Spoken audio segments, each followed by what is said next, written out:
Hello, my name is Pablo Requena, guitar maker. A few months ago I made a video about how to assemble all the components on the Spanish guitar. The one thing that we couldn't see in that video was how to fit the back, and this is what we're going to be doing today. So I've got this guitar that I'm putting together at the moment, and it's just at the stage in which I have just fitted the linings, and you can see I've got all these specs here, which I'm going to remove now quickly. And the linings is that component of the guitar that allow us to create a little bit of gluing surface for the back to go on, because by the time we fit our bindings and purflings, if we didn't have the right size linings, what we would be doing is removing the back again. So we need to have a good area where to be able to fit the back on. Cloth specs, you'll find that most makers this is what they use, and it's just a very simple device with a rubber band which will increase the pressure that it can inflict into the clamping, into the lining. So it's a very useful little tool.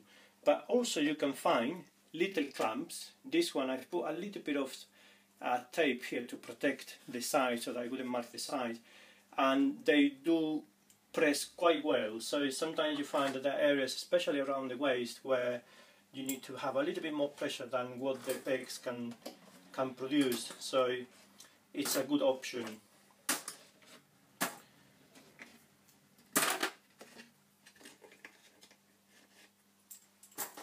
And a few more over here.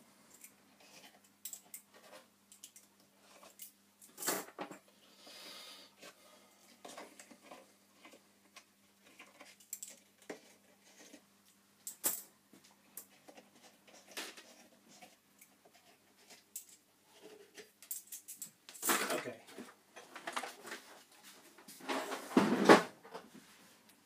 So what we have now is there's still a few elements missing here. I have to make the brackets for the harmonic bars, but that's a different job altogether. So now you can see we've got the lining. This lining is 5mm thick, and together with the 1.6–1.7mm of the sides, I know that this is enough thickness to allow me to cut the rebate that I will need to cut later on when I have to fit the bindings and purflings. But what we need to do now is to be able to prepare all of this surface so that it can receive the back. And I don't know if you can notice in the video, but there is already a basic shape in here. So you can see that the sides, the amount of sides that show over the mold here, it's a bit more here than there. So what that means is that before I bent the sides, I already gave the sides roughly the right shape so that the back would more or less fit already. And so what it means is that now there's less amount of material to remove when I'm going to fit the back. So what I will be doing is to find a way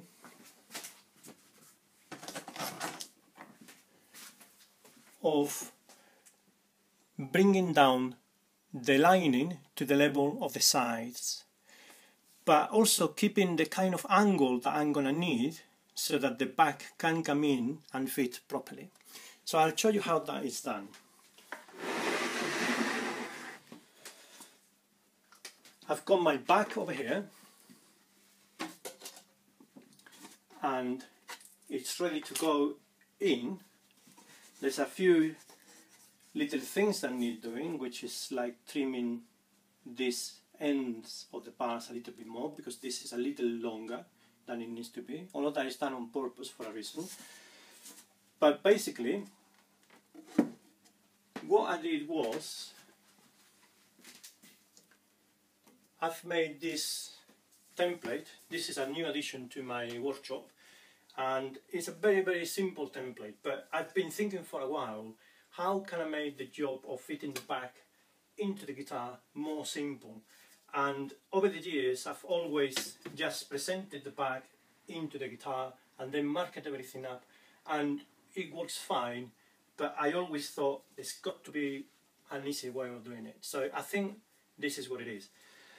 I wouldn't call this a jig, really, it's more a template, but nevertheless it's really simple, and that's what I like about it, that it's not a complicated thing to be using.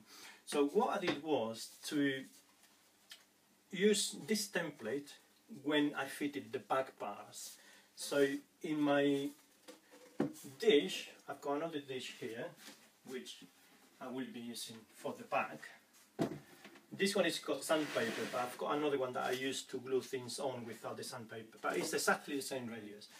So when you glue in all the bars, all you need to do is to get the template, which has got this opening is exactly the right size of my guitar, and then I've got a couple of lines here which will line up exactly with the center of the guitar, and I've already pressed into here and pressed into there, and then that's already in place. And then when it comes to glue in the bars, I've got these little notches there where you can see that the bass fits just right, so it means that there's no room for movement along the length or sideways, so they all fit really well into there. But what that will do is that, having used this template to glue the bars in place, you can see they fit really very snug, which is great. So having used this template to fit the bars in place, I can also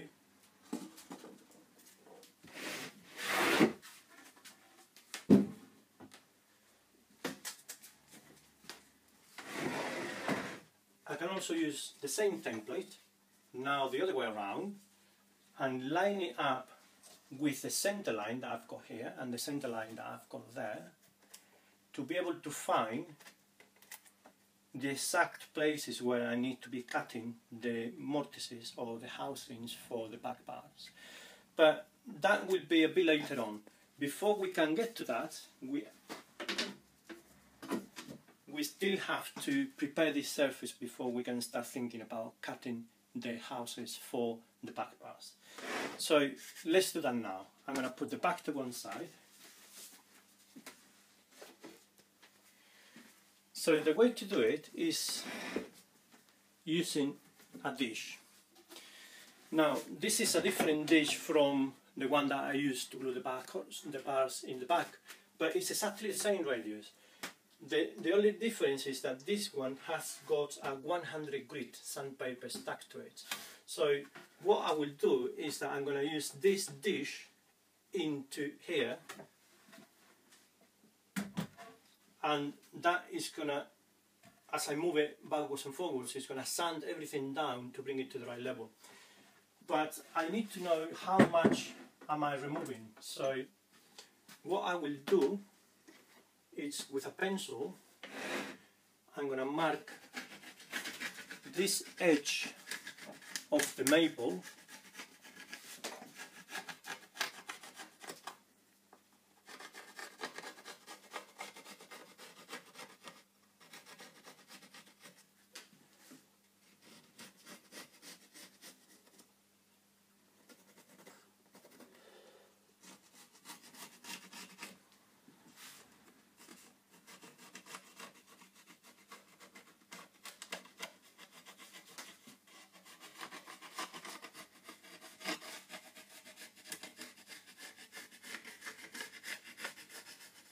So now that I've done this black mark all the way along, I can always also put some lines here, and I will put some lines in here as well,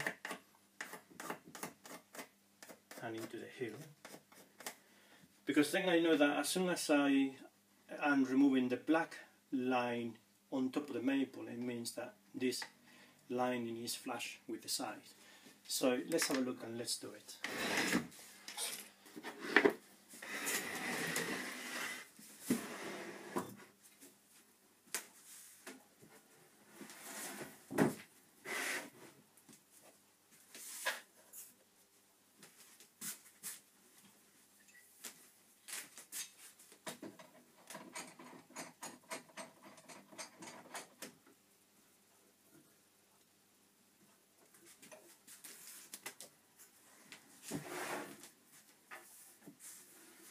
Now you can see that the paper is not covering the whole area of the dish, so I have to be careful not to do it this way, otherwise there are going to be areas where there's no paper, so I always keep it along the length of the paper, like that.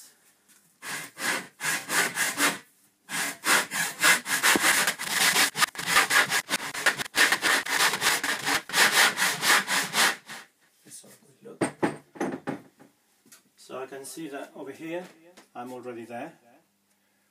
Here I still got easily 0.5 millimeter, perhaps a little bit more here. This is more like 1 millimeter. And here we're nearly there as well. So, because I know the sides were exactly the same dimension here in both sides, I know that I'm going to have to remove a bit more from here to be able to get to it at the same time. So that's what I'm going to do. I'm going to apply a little bit more pressure in this side.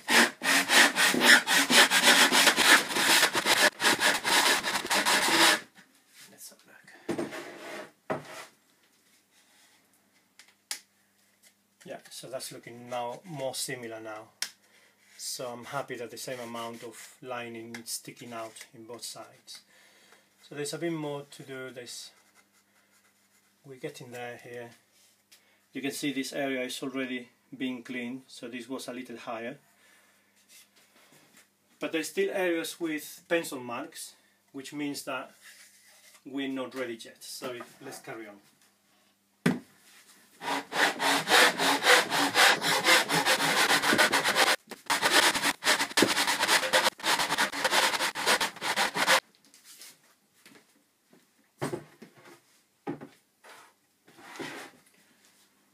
So I can see the areas where everything is now clean, down here, over here in the waist, and in this side. So let's carry on.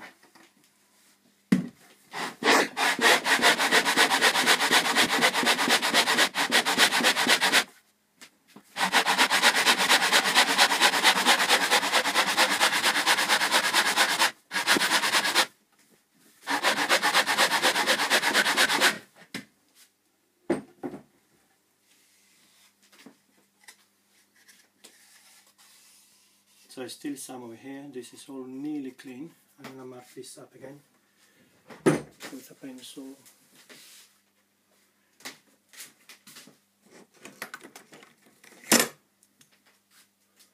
Because I think this is not quite there.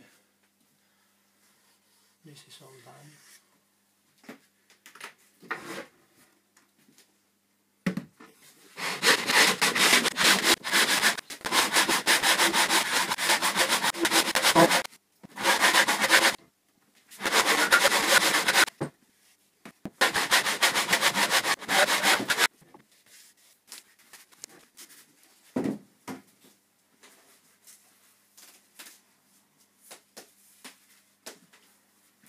Okay, so there's a bit more than I can do, but I will do that later on. So you can see there's still a little bit of black in this edge there, in this section. There's a very small amount here, and this is about to go as well. So later on I will do a little bit more. You get the idea. This is a really simple way of finding the right arch in this edge, so that when we fit the back in, we know that it will fit perfectly. So I'm going to clean this up quickly.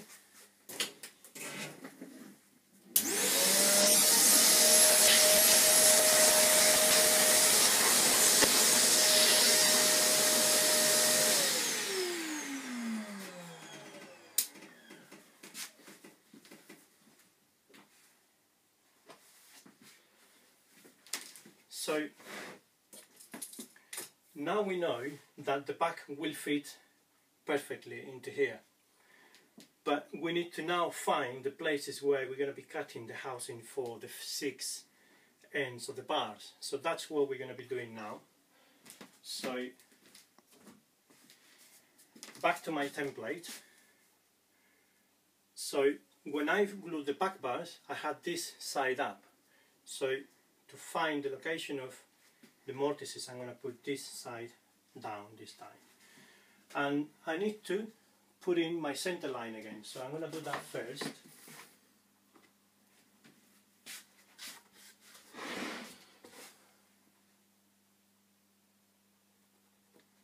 That over there.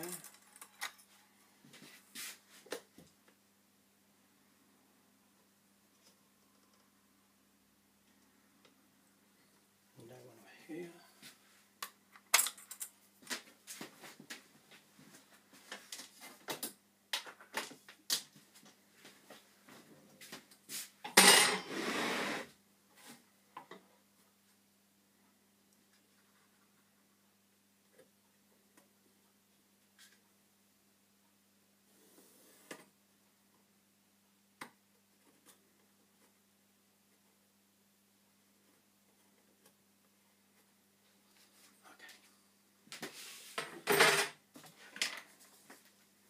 So one important thing is that the center line in my template needs to follow the center line on the guitar, and also it needs to go up in the right place, because I know this opening that I have here is exactly the right size. So if I was to fit my template into here, it should fit reasonably well. So you can see that this is the outline of the guitar. So I need to fit this along the center line, but also I need to fit this at the right position in terms of the length.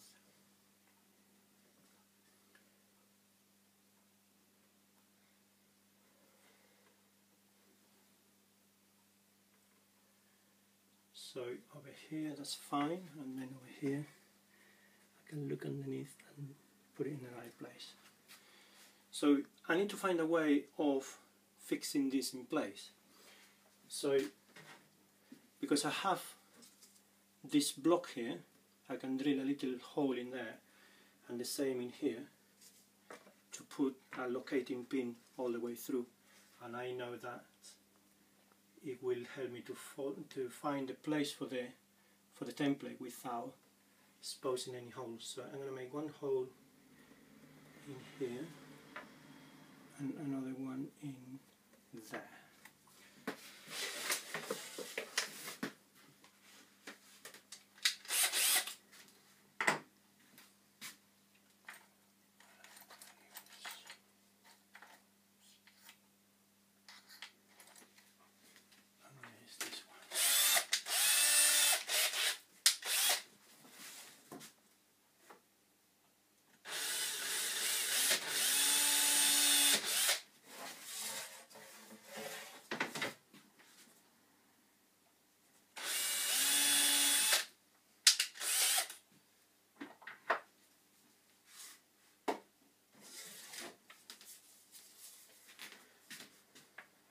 And then I'm going to need a couple of pins, like these ones.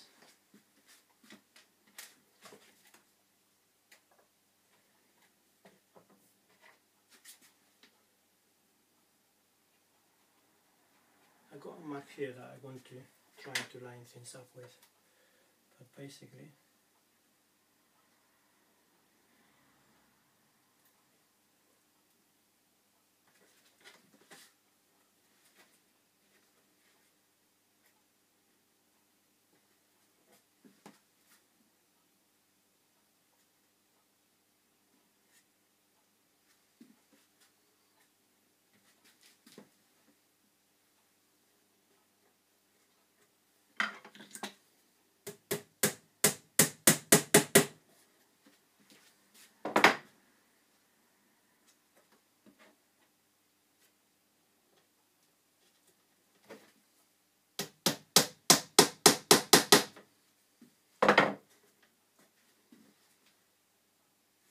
so from under here I can see that both lines line up properly, so that I know that everything is going to be in the center.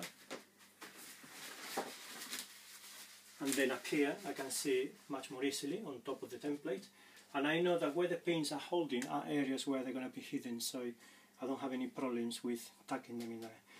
But now what this means is that I've got a very clear view of where I need to be fitting my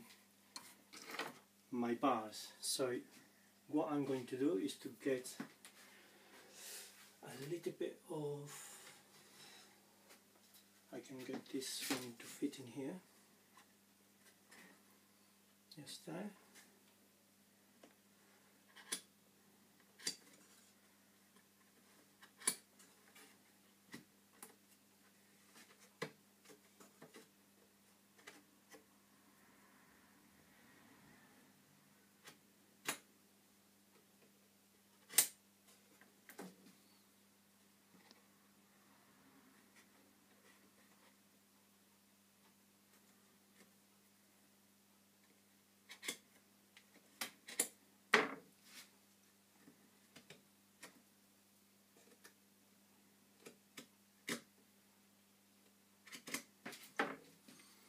I like using a scalpel because it leaves you with a very thin line, which is also very clear, rather than using a pencil, which is always going to leave you a big line, and then it can be leading to confusion.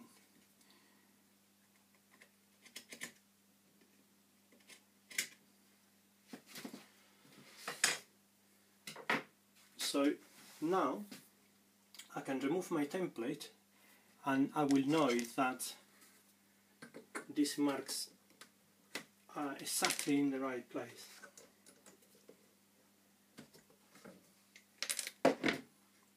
So I can now put this away.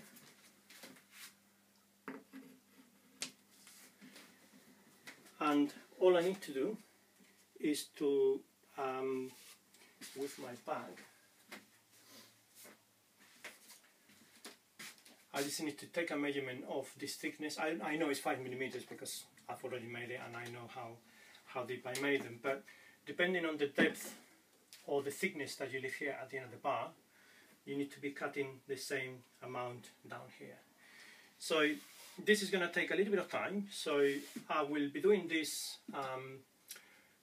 in my own time, and we're going to leave this video here.